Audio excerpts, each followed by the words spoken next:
Universe मुझे guide करें, angel मुझे गाइड करें। अब मैं बड़ी रीडिंग करने जा रही हूँ, क्योंकि जो ट्विन फ्लेम हैं वो बड़ी रीडिंग भी देखना लाइक करते हैं, क्योंकि इसमें उनको काफ़ी चीज़ें मिल जाती है, काफ़ी ज्ञान प्राप्त हो जाता है, राहत मिलती है। जो सोल दर्द में होती है उनको राहत मिलती है। यही मैं अपने आप का सोल पर्पस समझती हूँ। सो यूनिवर्स का थैंक्स करती हूँ कि आपने मुझे इस लायक समझा कि मैं किसी आत्मा के काम आ सकूँ। यही मेरा सोल पर्पस है, किसी को राहत मिले जैसे मेरे को मिलती थी, क्योंकि मेरे को इस जर्नी के बारे में बिल्कुल पता नहीं था। जब मैं टैरो कार्ड रीडिंग जो मेरे सामने पॉपअप होती थी उसके बाद मुझे ज्ञान मिलता था, तो बहुत अच्छा लगता था। यूनिवर्स का एक तरीका है ये इंसान को ज्ञान प्राप्त करने का, स्टेप बाय स्टेप हमें आगे ले जाना होता है यूनिवर्स ने। तो अब मैं डीएम का पहला कार्ड देखती हूँ, तो ये है 5 ऑफ वॉन्ड्स। तो दूसरा कार्ड देखती हूँ, इसको इधर रखती हूँ। दूसरा है 8 ऑफ पेंटिकल, लगे हुए हैं मेहनत करने में। King of wands, night of wands, बहुत प्यारी एनर्जी है आज डीएम की। डीएफ भी लगी हुई है बैलेंस करने में, वाओ। 10 ऑफ कप्स, डीएफ कोई कम थोड़ी है। कई डीएफ दर्द में हैं जिनकी न्यू अवेकनिंग हुई है, कई टेम्परेंस में चली गई हैं, उन्होंने अपने आप को बैलेंस कर लिया है, बहुत अच्छी पोजीशन हासिल कर ली है। तो कुल मिलाकर प्यारी एनर्जी है। थोड़ा सा दर्द है, डीएम की तरफ कन्फ्लिक्ट है और डीएफ की तरफ काफ़ी कुछ चल रहा है। तो अब मैं बताना चाहती हूँ, सबसे पहला कार्ड है जो ये वाला कार्ड 5 नंबर, 5 नंबर होता है मरकरी का, बुध का। डीएम की लाइफ में काफ़ी लड़ाइयाँ झगड़े चल रहे हैं उनके कार्मिक के साथ। ये कर्मा पिछले जन्मों के भी हो सकते हैं, इस जन्म का भी हो सकता है। उन्होंने कई बार कोई रिश्ता बनाते हैं बाहर, कोई आदमी से भी हो सकता है, औरत से भी हो सकता है। नए नए रिलेशन बनाते हैं, उनकी वाइब्रेशन लो होती है, उनको पता नहीं चलता कि कैसे लोगों के साथ मैंने डील करना है।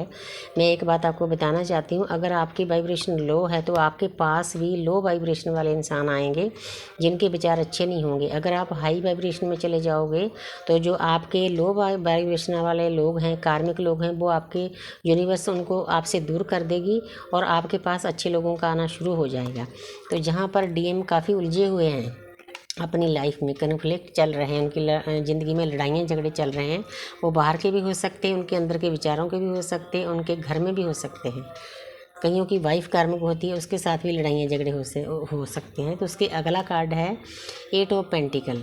तो डीएम को पता चल गया है कि मेरी एक जर्नी है, मैंने इस पर काम करना है। वो अपना वर्क करने में लगे हुए हैं, उनका पूरा ध्यान अपने काम पे है। 8 नंबर शनि का होता है। जब हम अच्छे से किसी भी काम पर मेहनत करते हैं, चाहे वो लव लाइफ है, स्पिरिचुअल लाइफ है, चाहे 3D लाइफ है, तो शनि देव उसका फल आपको देते ही देते हैं, इसीलिए ये अच्छी बात है। उसके आगे वाला कार्ड है किंग ऑफ वॉन्ड्स। तो जहाँ पर एक राजा कौन होता है, राजा अपनी प्रजा के बारे में बहुत सोचता है, अच्छा सोचता है, इसीलिए डीएम भी अब अपनी डीएफ के बारे में उन्होंने अच्छा सोचना शुरू कर दिया है। उनके मन में बहुत अच्छे अच्छे विचार चल रहे हैं, तो अच्छी बात है। लेकिन आगे है नाइट्स ऑफ बॉन्ड्स। तो ये एक सेनापति है, घोड़ा लेकर भाग कर आना चाहता है। ये कौन है, डीएम है। डीएम अपनी डीएफ के पास भाग कर आना चाहते हैं, एक्शन लेने के लिए पूरे तैयार हैं, उन्होंने तैयारी कर ली है। देखो, पहले तो उन्होंने उनकी ज़िंदगी में उन्होंने अपने कर्म बैग्स खाली किए, फिर उन्होंने अपने रिश्ते पर मेहनत की, उसके बाद उन्होंने सोच विचार की, उसके बाद नई शुरुआत करने के लिए भाग कर आना चाहते हैं अपने डीएफ के पास। तो देखा जाए तो बहुत प्यारी एनर्जी है डीएम की। 99 पोर्टल के बाद बहुत लोगों के रियूनियन हुए हैं और होंगे भी। तो आगे डीएफ का है द स्टार। तो डीएफ कोई कम थोड़ी है। जैसे इधर देखो, एनर्जी देखो दोनों की, जैसे डीएम लगे हुए हैं अपना हार्ड वर्क करने के लिए, इसलिए डीएफ भी लगी हुई है। ये न्यूड पिक्चर शो कर रही है कि डीएफ को मालूम है कि मेरी एक जर्नी है, मैंने बैलेंस करके चलना है, उसके बाद यूनिवर्स ऊपर स्टार बने हैं, उसका फल देंगे। तो कुल मिलाकर बहुत प्यारी एनर्जी है।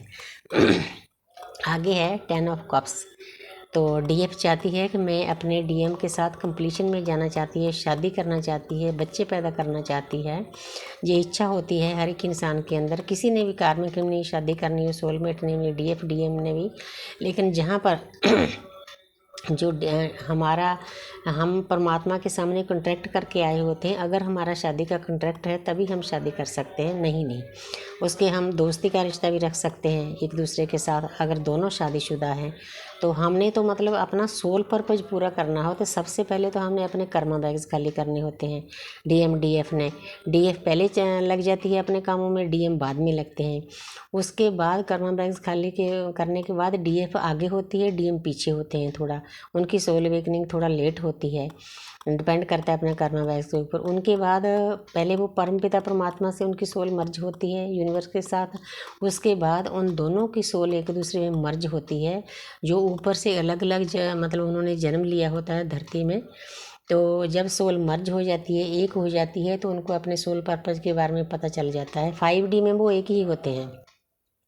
इस माया नगरी में 3D में थोड़ा एक होना मुश्किल है, इसलिए कई साल लग जाते हैं इस जर्नी को। तो डे बाय डे आगे बढ़ती जाती है जैसे परमपिता परमात्मा का आदेश होता है, जैसे हम कॉन्टैक्ट करके आए हैं। तो लेकिन जिनकी शादी है उनकी शादी होगी, जिन्होंने वैसे दोस्ती का रिश्ता रखकर अपना सोल पर्पज पूरा करना है वो वैसे करेंगे, सबकी शादी नहीं हुई। तो आगे जो है 10 ऑफ स्वॉर्ड्स, तो जहाँ पर डीएफ बहुत दर्द में है, ये न्यू अवेकनिंग की ये कार्ड है उनके लिए। क्योंकि जब अवेकनिंग को कई साल हो जाते हैं तो डीएफ अपने आप को अंदर से इतना भर लेती है, परमपिता परमात्मा उसकी आत्मा को इतनी शक्ति दे देता है तो वो उसको दर्द फील नहीं होता। लेकिन जब शुरुआत होती है तो ये दर्द मिलता है, उनके डीएम ही खासकर दर्द देते हैं। लेकिन डीएम का भी मन नहीं करता होता दर्द देने के लिए, जब वो अपने डीएफ को दर्द देते हैं, प्यार उनको होता है अंदर से। 5D में वो परमात्मा के घर में एक हैं, लेकिन इस 3D लाइफ में इसीलिए वो दर्द देते हैं ताकि डीएफ अपने ऊपर काम करे, मेडिटेशन करे, चक्रा बैलेंस करे, इनर वर्क करे, अपनी वाइब्रेशन को हाई करे। डीएम का उनको दर्द देने का एक ही कारण होता है ताकि वो अपने रास्ते पर सही चले। वो बार बार आते हैं जाते हैं, कई बार ब्लॉक करते हैं फिर आ जाते हैं। जब वो थोड़ा वर्क कर लेती है, यूनिवर्स उनको गिफ्ट देते हैं, मिला देते हैं, छोटा सा रीयूनियन कर देते हैं, फिर चले जाते हैं। तो फिर कई बार बड़ा मतलब गैप हो जाता है, तो उस टाइम पे फिर डीएम की अवेकनिंग शुरू होती है, पहले डीएफ की। लेकिन डीएफ इस वक्त दर्द में है, जो न्यू अवेकन है। ये दर्द तो भी सहना ही पड़ेगा, लेकिन मेडिटेशन करो, अपना मन शांत रखो, चक्रा बैलेंस करो, तो तभी आप स्टेप बाय स्टेप आगे जाओगे। एकदम से ये जर्नी आगे नहीं जाती। तो आगे है टेम्परेंस। जिन डीएफ ने अपने ऊपर काम कर लिया है, देखो कितनी प्यारी एनर्जी है इसमें। आंखें बंद है, पानी में खड़ी है, बिल्कुल शांत है, मन शांत है, तन शांत है, आसपास शांति है, ग्रीनरी है। ये जो मतलब किरणें दिख रही हैं, ये ब्लेसिंग है, ज्ञान है। तो ऊपर देखो थर्ड आई ओपन हो चुकी है, उनकी आसपास किरणें जा रही है, यूनिवर्स की ब्लेसिंग है। पूरा मतलब यही पॉजिटिव एनर्जी से कार्ड भरा हुआ है। ये डीएफ ने अपने ऊपर अच्छे से काम कर लिए, उन्होंने ऐसी पोजीशन हासिल कर ली है। जाना डीएम ने भी इस पोजीशन में है, लेकिन वो अपने कर्मा बैग्स खाली करके जाएंगे। डीएफ आगे आगे होती है, डीएम पीछे पीछे होते हैं। तो आगे मैं बॉटम ऑफ द डेक से बताती हूँ कि क्या एनर्जी है। ये देखो, ये पहला ये कार्ड है। 3-4 कार्ड मैं इसीलिए ले लेती हूँ कि मुझे अच्छा लगता है, ताकि थोड़ी स्टोरी सी बन जाती है। देखो यहाँ पर डीएम डीएफ दोनों की म्यूचुअल एनर्जी है। पहले वो उदास होते हैं, आसपास उनके पास लाभ आता है, अपॉर्चुनिटी आती है, वो ध्यान नहीं देते, उनका अपने काम पर भी मन नहीं लगता, उदासी होती है। क्योंकि उदासी के बाद ही, डिप्रेशन में जाने के बाद ही हम अपने आप के बारे में सोचना शुरू कर देते हैं।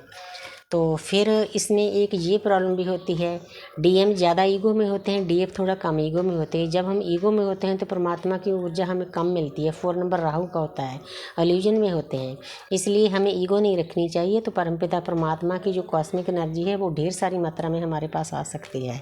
तो आगे है डीएम जब एक दूसरे से वे दूर हो जाते हैं तो एक दूसरे को सफाई करते हैं, क्योंकि रह तो सकते नहीं एक दूसरे के बिना।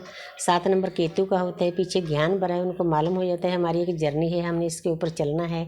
एक दूसरे के बिना उनका जीना मुश्किल हो जाता है, तो पीछे मुड़ मुड़ देखते हैं, तो एक दूसरे की बातों को, एक दूसरे के वीडियो को, मैसेज को बार बार देखते हैं। तो देखा जाए इस जर्नी में दर्द भी काफ़ी है, लेकिन प्यारी भी है, परमात्मा से मिलने की है। तो उसके बाद होती है नई शुरुआत, लेकिन थोड़ा सा ध्यान से मैच्योर होकर, मैच्योरिटी का कार्ड है। तो यूनिवर्स ने साथ साथ गाइडेंस भी दे दी। Thank you universe, thank you angel, इतनी प्यारी सी ऊर्जा देने के लिए, साथ साथ में गाइडेंस देने के लिए।